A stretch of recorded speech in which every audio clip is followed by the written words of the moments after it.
자, 투자를 보시면은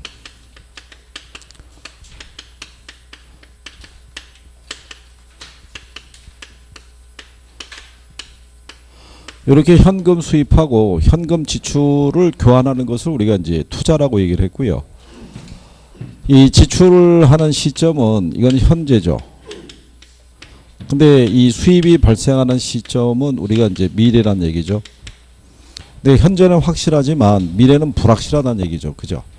그러면 내가 만약에 1억이란 돈을 투자를 했었을 때 미래에 발생할 수 있는 수익이 어느 정도인지를 전혀 모르면 우리가 투자할 수가 없다고 그랬죠.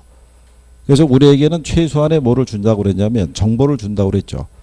그게 우리가 확률이라고 얘기를 했어요. 그 확률 값을 토대로 해서 투자자는 뭐를 산정을 하겠어요?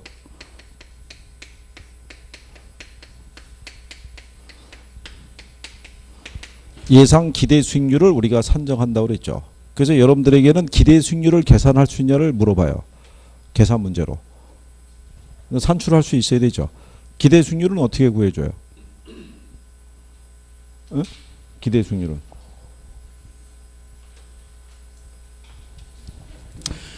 미래 경제 환경이라는 게 주어지죠. 뭐 비관적일 수도 있고 정상적일 수도 있고 낙관적일 수도 있을 때 뭐 상황이라고 해봐 뭐 이게 세 가지밖에 없을 거 아니에요. 불황이거나 정상이거나 호황이거나. 그죠? 그럼 거기에 따른 뭐를 줘요? 확률을 주죠. 그래서 뭐 20, 60, 20 이렇게 확률을 주고 그러면 미래 경제 환경에 따른 추정 수익률이라는 것들이 제시가 되죠. 그래서 얘가 4%, 8% 또는 13% 이렇게 주면 어떻게 계산하면 된다 그랬어요? 곱하면 되죠. 근데 이게 원래 곱할 때 보면요. 얘도 100분율이고 얘도 100분율이잖아요. 그럼 한쪽을 소수로 바꿔서 계산하는 게 원칙인데 그러니까 얘가 20이면은 0.2로 60이면은 0.6으로 0.2로 이렇게 해요. 왜냐하면 이거 전체 합하면 100이잖아요. 그죠? 그러니까 소수로 바꾸면 이렇게 나오니까 그러면 4 곱하기 0.2 하면은 0.8% 나오죠. 8 곱하기 0.6 하면은 4.8% 나오죠. 13 곱하기 0.2 하면은 2.6% 나오잖아요. 이거 다 더하면은 8.2% 나온다고요. 이렇게. 근데 이거를 소수로 바꿔서 계산하기가 힘드니까 그냥 직접 곱하라고 그랬죠. 이렇게. 그럼 4 곱하기 20 하면 80 나오잖아요. 60 하면 480 나오고 13 곱하기 20 하면 260 나오잖아요. 이렇게 하면 이게 820 나와요. 이렇게도 계산할 수 있다고 그랬죠. 이게 뭐 같은 거니까. 그렇잖아요. 그러면 내가 기대한 수익률을 8.2%예요. 그렇죠? 근데 투자 대안이 여러 개가 있어요. 근데 얘는 예를 들어서 7.5%가 나오고요. 얘는 한 6.2% 이렇게 돼 있어요. 그러면 세 개 투자 대안 중에서 얘가 기대 수익률이 제일 크죠. 그러면 얘를 선택해서 투자를 한다는 논리가 아니고 투자자는 이 기대 수익만 보고 투자하진 않아요. 반드시 뭐하고 비교해요? 요구 수익률하고 비교한다고요. 그죠? 그래서 요구 수익률이 만약에 8%가 더 있는데 기대 수익률이 얘보다 크잖아요. 그러면 투자자는 위험을 감수하고 투자한다는 거예요. 그러니까 이제 투자자들은 얘하고 얘를 비교해서 어떨 때 투자를 결정하는지를 기본적으로 알아야 되는 거예요. 무슨 말인지 아시겠죠? 그래서 투자를 해봤더니 투자의 결과로 나오는 게 뭐라고 그랬어요? 그게 실현 수익률인 거예요. 자, 실현 수익률을 계산해 봤더니 얘가 예를 들어서 한 8.5% 정도 나왔어요. 그러면 내가 기대했던 것에서 크게 벗어나지 않죠. 근데 투자의 결과가 내가 예상했던 것보다 훨씬 더 큰 수익이 나오거나 훨씬 작은 수익이 이렇게 나올 수도 있어요, 없어요? 이걸 뭐라고 그랬어요? 이걸 위험이라고 그런다고요. 투자자가 예상했던 거하고 실제 발생한 결과가 달라지는 것을 뭐라고 그런다? 그걸 위험이라고 얘기하죠. 위험. 그러면 이거를 달라지게 만들어주는 애 있죠. 걔들이 어떤 것들이 있냐면 그래서 이게 투자 이론이 나오고요. 두 번째는 부동산 투자의 위험하고 뭐를 수익을 정리하는 거죠. 그래서 이제 제일 먼저 나오는 게 위험이라는 게 있는데 위험이라는 거는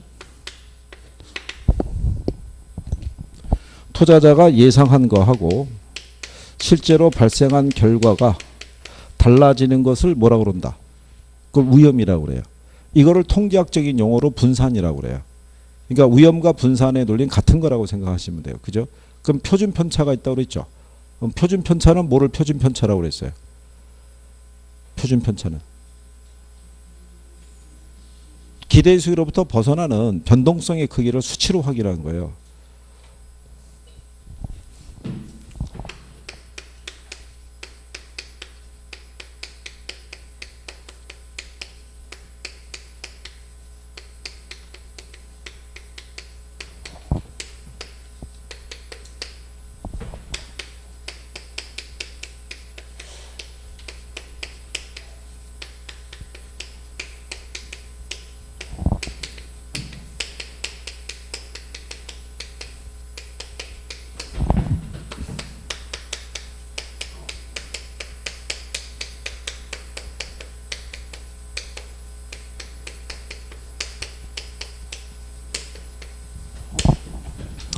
자, 여러분 시험상에서 이게 답으로 이제 유도한 거예요.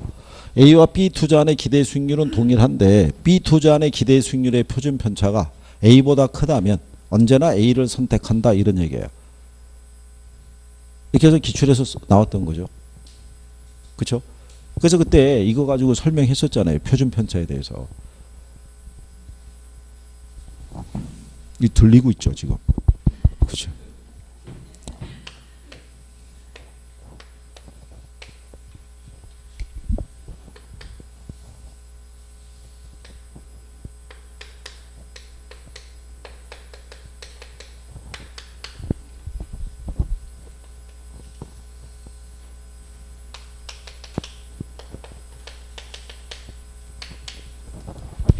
지난번에 이렇게 그림 그려서 했었어요. 이렇게. 자, 여기 보시면 좌우 대칭이 같죠. 반씩 잘랐을 때.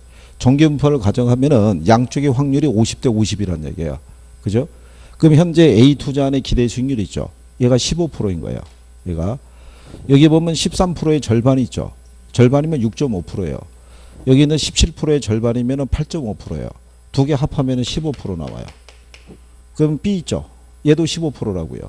5의 절반이면 2.5%죠. 25%의 절반이면 12.5%죠. 그러면 얘도 기대 수익률이 얼마? 15%인 거예요. 그러면 A의 기대 수익률과 B의 기대 수익률이 같잖아요. 같은데 A는 편차가 2%잖아요. 15%가 기대 수익률인데 적게 나오면 13%, 많이 나오면 17%잖아요. 그러니까 얘는 편차가 몇 프로? 2%. 그러면 기대 수익으로부터 벗어나는 정도가 작죠. 근데 B 같은 경우는 15%에서부터 편차가 10%죠. 안 되면 5% 크면 얼마예요? 25%. 그러니까 얘는 기대수부터 벗어나는 변동성이 크잖아요. 그걸 측정한 게 표준 편차라는 거예요. 그러니까 표준 편차가 크면 클수록 위험이 커지는 거예요. 그러니까 부동산 투자론에서는 내가 기대했던 것보다 더 큰 수익이 나오든 기대했던 것보다 더 작은 수익이 나오든 기대수로부터 벗어나면은 다 뭐라고 보는 거예요? 위험이라고 보는 거예요. 그 크기를 측정한 걸 뭐라고 그런다? 그걸 표준 편차라고 얘기를 해요. 그러니까 기대 수익이 같으면 표준 편차가 큰 걸 선택해야 돼요? 작은 걸 선택해야 돼요? 그럼 작은 걸 선택해야 돼요. 작은 거. 이게 여러분 그때 시험 문제 답이었다고요. 이게.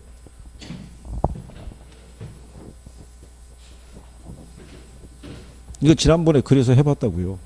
그죠? 표정이 언제 이런 표정이에요. 나중에 집에 가서 동영상을 투자편을 돌려보시면 나와 있을 거라고요. 그러면 예상한 결과하고 이걸 다르게 만들어준 애들이 있죠. 그렇죠? 걔들이 뭐가 있냐면 사업위험이라는 게 있고요. 금융위험이라는 게 있고 그 다음에 이제 인플레 위험 그 다음에 유동성 위험 이런 것들이 투자자가 예상한 거하고 다른 결과를 초래할 수 있다라고 그랬을 때 거기 이제 여러분들이 보시면 부동산 투자와 투기 빼고요. 83페이지에 가시면 부동산 투자의 위험과 수익이라고 돼 있죠. 예? 예. 요 앞에 나와 있는 인플레이션 해지 소득이득과 절세 이거는 번역상의 논리가 옛날에 번역한 거고 근래는 이제 투자론 들어가면 이제 개념 나오고 바로 이제 위험과 수익으로 가죠. 그때 거기 보면 위험이라고 나오죠. 위험이란 실현된 결과가 예상한 결과로부터 벗어날 가능성을 말한다 이렇게 돼 있잖아요. 그러니까 미래는 불확실하고 불확실성이 곧 위험이 될 수 있다 이렇게 해놨죠. 근데 그 밑에 가면 동그라미 2번에 위험과 수익의 측정이라고 해놨잖아요. 그러니까 투자안의 위험은 표준 편차나 분산으로 측정을 하며 표준 편차를 위험의 지표로 많이 사용한다 이렇게 돼 있죠. 그래서 여기 지금 표준 편차에 대해서 좀 설명했잖아요. 분산하고. 그러니까 용어를 이해하시겠나요? 예. 그랬을 때 그 투자 위험의 유형이라고 나오죠. 그 사업상의 위험이라고 나오잖아요. 그죠? 그럼 사업상 위험을 보게 되면 이게 시장 위험하고요. 운영 위험하고 무슨 위험? 예, 위치적 위험을 얘기하는데 이 중에서 가장 투자자가 관리하기 힘든 게 시장 위험이라고요. 이건 시장의 불확실성에서 야기되는 위험이에요. 자, 내가 투자해서 분양을 하고자 했을 때 갑작스러운 경기 침체로 인해서 분양이나 임대가 장기화될 수 있어요, 없어요? 있을 거 아니에요. 그럼 또 역시 내가 생각한 만큼의 수익률이 안 나올 수 있어요, 없어요? 있을 거 아니에요. 그런 것들을 우리가 사업 위험이라고 얘기를 해요. 무슨 말인지 아시겠나요? 운영 위험은 근로자의 파업이라든가, 그죠? 불필요한 어떤 이제 지출에 대한 증가 이런 데서 나타나는 것을 무슨 위험이라 한다. 그걸 운영 위험이라고 얘기를 해요. 그죠? 만약에 얘를 이렇게 박스로 넣어서 다음은 무슨 위험에 대한 설명이냐 이렇게 물어보면은 고를 수 있으시겠어요? 운영 위험일 때 여기다가 근로자의 파업, 그죠? 이런 식으로 거기 나온 것처럼 그 다음에 이제 그 뭐라고 되냐면 사무실에 대한 문제, 근로자의 파업, 그 다음에 경비 지출이 커진다 이렇게 나올 때 이게 무슨 위험이라 그러면은 찾을 수 있으시겠어요? 자, 이제 이런 게 사업 위험인데 사업 위험 중에서 시장 위험은 투자자 입장에서는 컨트롤할 수 없는 위험인 거예요. 그죠? 그러면 이런 위험이 존재하면 내가 예상했던 거하고 전혀 다른 결과를 초래할 수가 있겠죠. 그럼 나는 그런 위험을 감수하는 부분에 대한 대가 있죠. 대가를 감안한 수익률이 무슨 수익률이에요? 요구 수익률이라고요. 그럼 최소한 내가 그 위험을 감수하는 것 이상의 수익은 주어져야지만 내가 투자할 거 아니에요. 그죠? 그 다음에 이제 무슨 위험이 있어요? 금융 위험이 있죠. 금융 위험은 내가 부동산에 투자할 때 있죠. 이 지분이라는 건 내 돈이라고요. 내 돈만 갖고 투자하면 금융 위험은 발생하지 않죠. 근데 뭐를 안고 들어가면, 융자를 안고 들어가면, 그죠? 돈을 빌려서 들어가면 상환에 대한 위험이 발생해야 하네요. 하겠죠. 그러면 투자자 입장에서는 융자를 받아서 투자하는 게 난지 아니면 순수하게 내 돈만 가지고 투자하는 게 난지를 측정할 수 있어야겠죠. 예, 그거를 확인하는 거를 무슨 효과라고 그랬어요? 그걸 지렛대 효과라고 얘기했죠. 기억하시나요? 그러면 지렛대 효과에서 자기 자본 수익률을 계산할 수 있으신가요? 예? 암산으로? 자,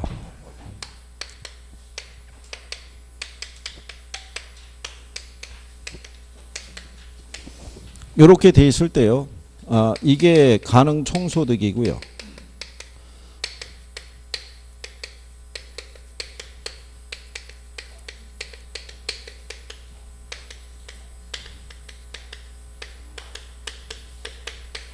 자, 이렇게 이제 흘러갔을 때요. 투자자가 뭐를 산정하냐면요. 얘를 산정해요. 종합수익률 있죠. 종합수익률이라는 것은 총투자액에 대한 종합수익이 있죠. 그러니까 총투자액에 대한 종합수익이라는 의미는 뭐냐면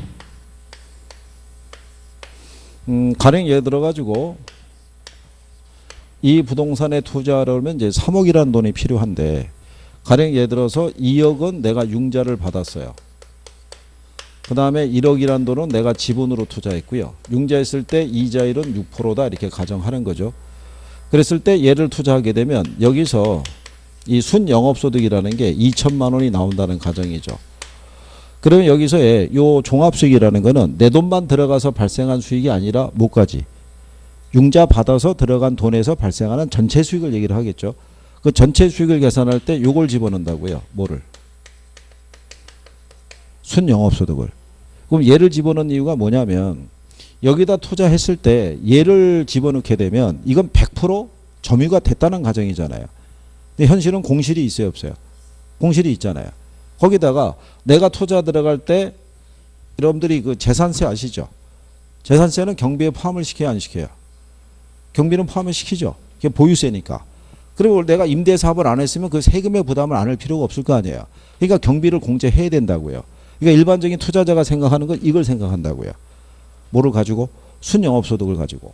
그러면 이게 종합수익률을 계산하는 거고요. 저당 수익률 있죠. 저당 수익률은 저당 투자액분의 저당 수익의 크기 있죠. 이거는 이제 다 백분율로 표시하는 거죠. 이게 백분율이니까. 그럼 여기 저당 수익이 뭐가 되겠어요? 저당 수익이. 그게 부채 서비스액이라고요. 그쵸? 그러면 여기 내가 2억 빌렸는데 이자를 몇 프로를 빌렸어요? 6%로. 그럼 나는 이 빌린 돈하고 내 돈하고 들어가서 발생한 수익을 가지고 이게 다 내 주머니로 들어온 돈이 아니죠. 빌린 돈에 대한 대가를 줘야 되잖아요. 그거를 빼고 남는 게 무슨 수익률이겠어요? 그게 지분 수익률이에요. 그러면 지분 수익률이라는 것은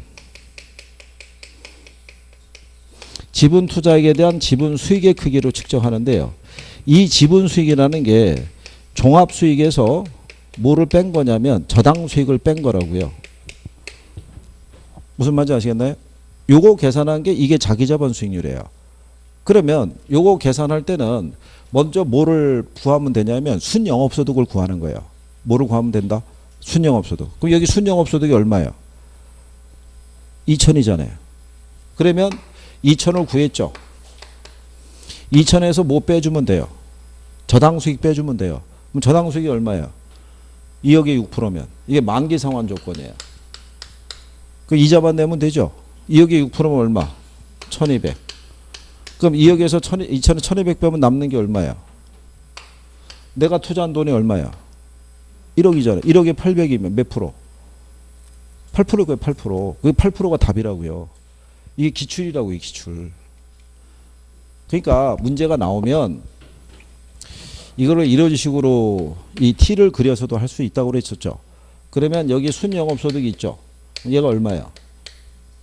그럼 여기서 저당 수익을 빼주는 거예요. 근데 2천인데 내가 빌린 게 2억이잖아요. 2억에 6%면 얼마야? 1200. 그럼 2천에서 1200 빼면 남는 게 얼마야? 내 지분에 대한 대가가 800이잖아요. 근데 내가 투자한 돈이 1억이니까 1억에 800이면 8% 나올 거 아니에요. 이거 할 필요도 없다고요. 그냥 이거 가지고 빼주면 된다고요. 순영업소득을 구해서 무슨 수익만 빼주면 돼요. 저당 수익만 빼주면 된다고요. 그러면 바로 암산으로 나오는 거예요. 계산이 힘들면 계산기 갖고 찍어보면 돼요. 그럼 만약에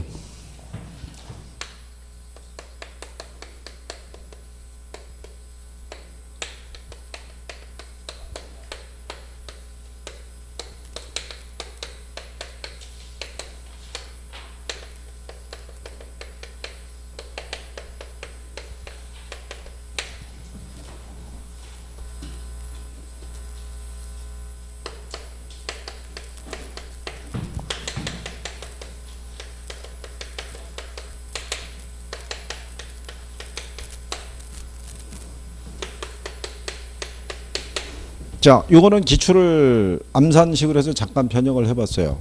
한번 계산해 보시면 어떻게 되겠어요? 일단 이거 계산하려고 그러면 뭐부터 찾으면 돼요? 얘부터 찾으면 돼요. 여기서 뭐 빼주면 돼요? 저당수 이자 빼주면 돼요. 이자가 얼마예요? 얼마 빌렸어요? 6천. 이자를 몇 프로? 6천에 10%면 600 빼주면 남는 게 얼마야? 400. 내가 투자한 돈이 4천. 4천에 400이면 10%지 10%. 거의 암산 수준으로 계산하게끔 줘요. 네? 이거 안 그래도 돼요. 그냥 간단하게. 만약에 숫자를 조금 다르게 줄 수 있죠. 네. 만약에 이걸 8%를 줬어요. 몇 프로? 실전을 8%준 거예요. 그러면 6천에 8%면 얼마예요? 68, 40하니까 480일 거 아니에요. 1000에서 480 빼면 520. 그럼 내가 투자한 돈이 얼마예요? 4천이잖아요. 4천에 400이면 10%죠. 남는 게 120이니까 430이니까 이게 13% 나온다고요. 그러면은 이게 만약에 내가 암산으로 안 되면은 요것만 계산기 하면 되죠. 그렇잖아요. 요거 암산으로 계산해 가지고. 그러니까 자기자본 수익률 계산하는 논리는 요 정도밖에 안 줘요, 일단. 그죠? 그러니까 요게 일단 돼야 이거 가지고 할 거 아니에요.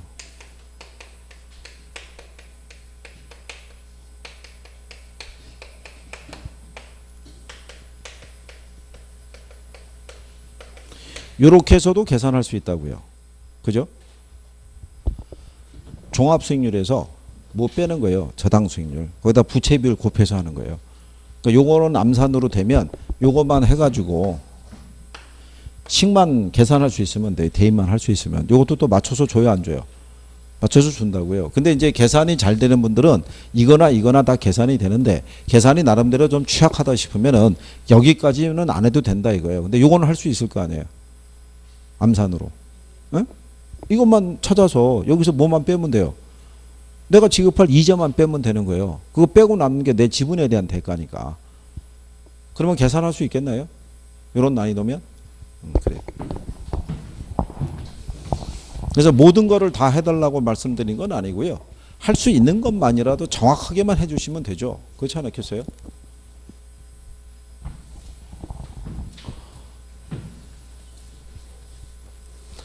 그러니까는 이 과정이 아까 이 가유순전을 하는 게 중요하겠죠.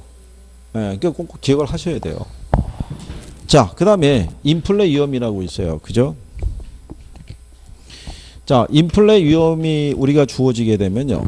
특히 우리가 지난번에 금융할 때 한번 해드렸었죠. 고정이자율로 돈을 빌려주게 되면, 그죠? 계약 당시 정한 이자율이 만기 갈 때까지 그대로 가는 게 고정이자율이죠. 근데 시간이 지나면 지날수록 물가는 어떻게 돼요? 상승하죠. 물가가 상승하게 되면 화폐의 실질적인 가치가 어떻게 돼요? 떨어지죠. 그러면 고정이자율로 돈을 대출해준 대출자는 만기가 도래하면 손해일 거 아니에요. 그렇잖아요. 그 손해를 줄이기 위해서 고정이자율로 대출해줄 때가 초기 이자율이 비싸죠. 그렇잖아요. 그러면 이런 인플레 위험을 줄이기 위해서 대출자는 무슨 이자율로 대출해 주는 걸 선호하겠어요? 변동이자율로. 고정이자율로 대출해 주면 인플레 위험을 차입자에게 전가가 안 될 거 아니에요. 그래서 만들어낸 게 변동금리 방식이라고요.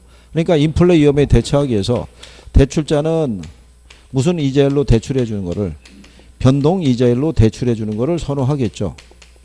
이거를 여러분 시험상에서 근래 2번을 출제했어요. 근데 이 문제에 대해서 이거 박스로도 나왔었어요. 다음 중에서 올바른 것을 모두 고르면 이렇게 출제했어요. 그래갖고 니은이 뭐라고 나왔냐면 대출자는 고정금리로 대출하게 되면 인플레 위험이 있죠. 예, 이거를 줄일 수 있다 이렇게 준 거예요. 지문에. 그러면 대출자가 고정금리로 대출하면은 인플레 위험을 줄일 수 있어요, 없어요? 없을 거 아니에요. 그럼 니은이 틀렸을 거 아니에요. 그러면 지문이 1번, 2번, 3번, 4번, 5번 있을 때 2번을 빼고 다 니은이 있었다고요. 이렇게. 그러니까 답이 몇 번이었겠어요? 2번. 이렇게. 그러니까 우리가 이렇게 기역, 니은, 디귿 주면요. 요거를 다 풀고 요걸 보는 게 아니라 이거 하나를 풀고 여기서 제거해 줘야 된다고요. 그래야지 문제 푸는 속도가 빨라지겠죠. 그러면 요거는 지문 2개까지 풀면 답이 나오잖아요. 4개를 다 푸는 게 아니라. 그러니까 출제자들이 웬만하면 한 지문 2개 풀면 답이 나오게끔 해줘요. 그러니까 5개 지문에서 3개 정도는 쉽게 주는 거예요. 바로 식별이 가능하게끔. 그렇게 해야지만 여러분들이 1분 내외에서 문제를 풀고 넘어갈 수 있다고요. 그렇지 않겠어요? 그래서 가다가 탁 부딪혔을 때 문장이 아주 길거나 그렇죠? 계산 논리가 부딪히면 그냥 넘겨야 돼요. 그래서 몇 번까지 가는 게 중요해요. 40번까지 가는 게 중요한 거예요. 40번까지.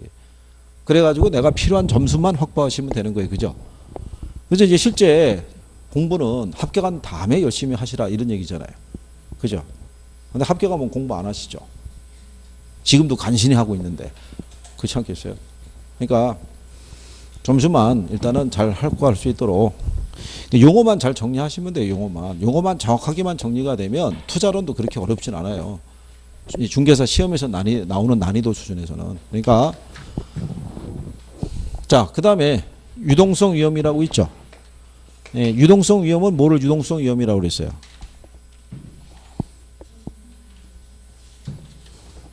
저희가 그때 이렇게 해드렸잖아요. 주식하고 아파트가 있으면 어느 게 유동성이 좋아요? 5억짜리 아파트가 있는데요. 이거 100만 원에 판다 그러면 바로 팔려요, 안 팔려요? 바로 팔리겠죠. 그렇잖아요. 이게 유동성 위험이라고요. 이게 고가의 실물 자산이니까 내가 원하는 식의 현금을 하려고 그러면 많은 재산상의 손실을 감수해야 되는 거예요. 그때 발생하는 걸 무슨 위험? 그걸 유동성 위험이라고 얘기를 해요. 그러니까 여러분들 교재상에서는 대상 부동산을 현금으로 전환하는 과정에서 발생하는 시장 가치의 손실 가능성을 의미한다 이렇게 돼 있잖아요. 그죠? 네, 그래서 이제 그거를 구별하시면 돼 있고, 그 다음에 이제 옆 페이지에 가시면 위험에 대한 투자자의 태도라고 돼 있죠. 85페이지에. 그죠? 그거는 이제 무슨 얘기하는 거냐면 이 투자론에서 얘기하는 이 투자자를 이제 성격을 우리가 이제 구별을 하는 거죠.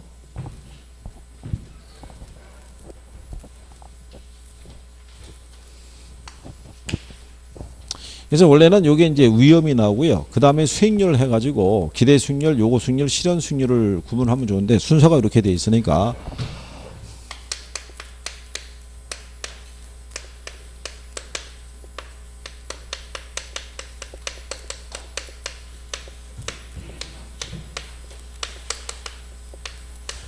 자, 위험에 대한 이제 투자자의 행동 또는 태도 이렇게 얘기를 하죠. 투자자들이 위험 혐오적인 행동을 할 수 있다고 그랬죠. 그러니까 위험 혐오적인 행동이라는 것은 뭐를 말씀을 드렸냐면 기대 수익이 동일한 두 개의 투자 대안이 있으면요. 상대적으로 뭐가 작은 애, 위험이 작은 투자안을 선택을 하는 것을 투자자들의 위험 혐오적인 행동이다라고 얘기를 했어요. 그죠? 기대 수익이 같을 때는 뭐가 작은 거, 위험이 작은 거. 자, 그러면 이런 위험 혐오적인 행동을 하고 있는 사람들은 위험을 감수하고 투자해야 안 해요?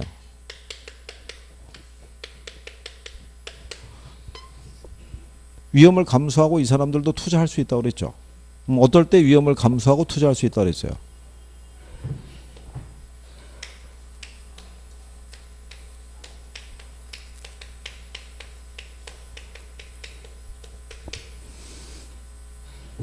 어떨 때 위험을 감수할 수 있냐면요. 위험을 감수할 만한 이게 이제 학교론 교과서에 보면은 유인책이라고 돼 있는데 이게 대가라고 생각하시면 돼요. 그러니까 위험을 감수할 만한 뭐가 주어지면 대가가 주어지면 위험을 감수하고 투자할 수 있다는 거예요.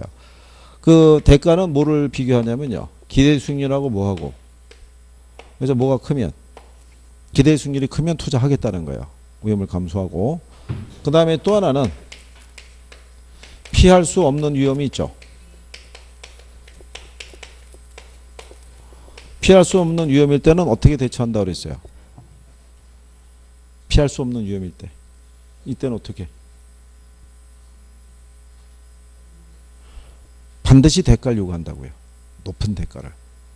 반드시 높은 대가를 요구하기 때문에 이거를 상향 조정한다고요. 뭐를요? 요구 수익률을. 그래서 여러분 또 작년 시험에 뭐가 나왔냐면 장래 기대되는 수익이 주어져 있을 때 수익에 대한 위험이 커지면 커질수록 요구 수익률을 높이겠어요? 낮추겠어요? 높일 거 아니에요. 그걸 낮춘다라고 틀리게 준 거예요.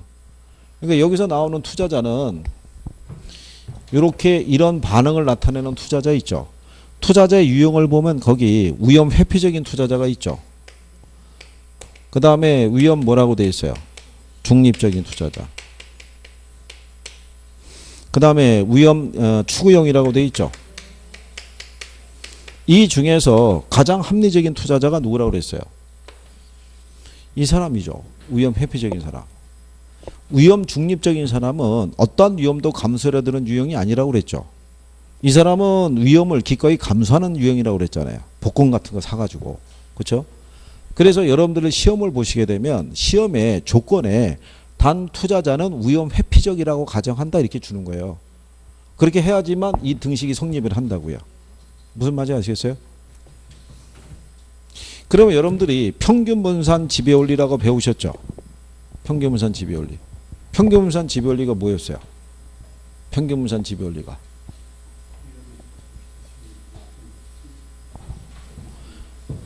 이거라고요. 기대 수익이 같으면 뭐가 작은 거? 위험이 작은 거. 위험이 같으면 뭐가 큰 거? 기대 수익이 큰 거. 그러니까 평균 분산 지배 원리는요. 이 투자자하고 부합되는 거예요. 다른 투자자의 요건은 충족이 된다 안 된다? 안 되는 거죠. 그러니까 이 투자자가 요구하는 조건을 충족시킨 게 평균 분산 지배 원리죠. 그렇죠? 그게 이제 이렇게 연결이 돼서 그게 어디까지 간다는 거예요? 포트폴리오까지 쭉 가는 거죠. 여기서부터. 그러니까 용어만 이렇게 연결해서 정확하게만 정리할 수 있으시면은 정리가 되죠. 그죠? 그래서 여기 있는 요 요고 수익률 있죠. 요고 수익률이라는 것은 구성이 어떻게 돼 있어요? 무위험률 플러스 어떻게 돼요? 위험 할증률의 합으로 돼 있죠. 근데 요 위험 할증률의 크기는 이 투자자의 유형에 따라 다르게 적용할 수 있어요, 없어요? 다르게 적용하겠죠. 그렇죠? 왜냐하면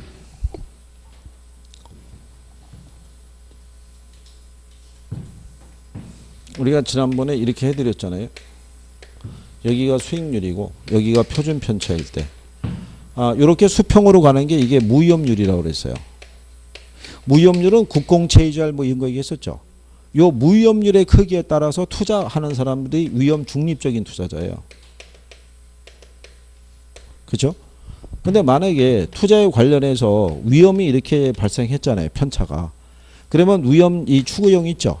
위험 선호형적인 투자자는 자기가 부담하는 위험에 대해서 높은 대가를 요구한다 안 한다? 안 한다고요. 위험을 즐기니까 약간의 뭐만 주어져도 수익만 주어지더라도 이 사람은 기꺼이 위험을 감수하고 투자한다고요. 그래서 위험 선호적인 위험 추구적인 투자자의 무차별 곡선의 기울기는 완만하게 움직인다고요. 근데 여기 있는 위험 회피적인 투자자는 자기가 부담하는 위험에 대해서는 반드시 높은 대가를 요구해요. 그러니까 이 사람은 이 부분에 대해서 높은 대가를 요구한다 이거죠. 그러니까 이렇게 무차별선의 기울기가 어떻게 돼요? 가파르게 가잖아요. 그러니까 자기가 부담하는 위험에 대해서 반영하는 크기는 다 같다 틀리다. 다 틀리겠죠. 그렇잖아요. 이 사람은 반영이 돼야 안 돼요. 안 되잖아요. 이 사람은 무위험률만 갖고 투자하는 사람이니까. 이 사람은 자기가 부담하는 위험에서 높은 대가를 요구하지 않잖아요. 그러니까 반영되는 부분이 작을 거 아니에요. 근데 이 사람은 반드시 높은 대가를 요구하니까 요구 수익률이 이렇게 커질 거 아니에요. 그러니까 당연히 무차별 곡선의 기울기가 어떻게 돼요? 가파르게 나가죠. 여기까지는 시험에 쓴 거예요. 여러분 시험에. 그죠? 그러니까 이제 그런 내용 정도로 해서 그래서 여기서 나오는 투자자는 누구 얘기한다는 거예요? 위험 회피적이라고. 그죠? 그래서 여러분 나중에 기출문제 보시면 가로의 조건을 줘요. 그래서 단 투자자는 위험 회피적이라고 가정한다 이렇게 주는 이유가 거기 있다는 거예요. 그러니까 여기서 하나 알아두실 거는 위험 회피적인 투자자는 자기가 부담하는 위험이 커질 때 요구 수익률을 낮춘다 그러면 틀리는 거예요. 무슨 말인지 아시겠죠? 요구 수익률 항상 높여서 대처한다라고 생각하시면 돼요. 무슨 말인지 아시겠죠? 그래요. 뭐 내용도 내용인데 뭐 몇 분은 표정이 우울한 표정인 거죠. 2시가 다 돼가는데 끝낼 생각은 안 하고 계속 수업하고 있으니까. 오늘 뭐 김천현아 뭐 이천현아 피곤해? 괜찮아? 김천이 요즘 알바 하나? 알바 그만뒀지. 그 남아서 공부들 하고 하나? 마지못해서 그냥 그러니까 남아서도 공부도 좀 하시고. 자, 여기까지 오늘은 정리하시고요. 다음 시간에 요 수익률 관계를 또 묶어서 우리가 정리를 해보시죠. 네. 그래서 다음 주에는 그 투자론이 거의 마무리 될 거예요. 그리고 이제 금융론 쪽으로 이렇게 쭉 넘어갈 테니까 정리 한번 좀 하시고.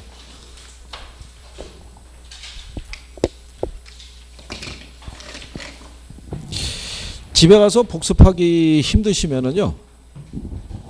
여기서 잠깐이라도 복습하고 그냥 가시는 게 더 나을 수도 있죠. 그렇잖아요. 뭐나 또 뭐 공사가 다 망하셔가지고. 자, 어쨌든 간에 한 주간 잘 보내시고 다음 주에 뵙도록 하겠습니다. 고생하셨습니다. 수고하셨습니다.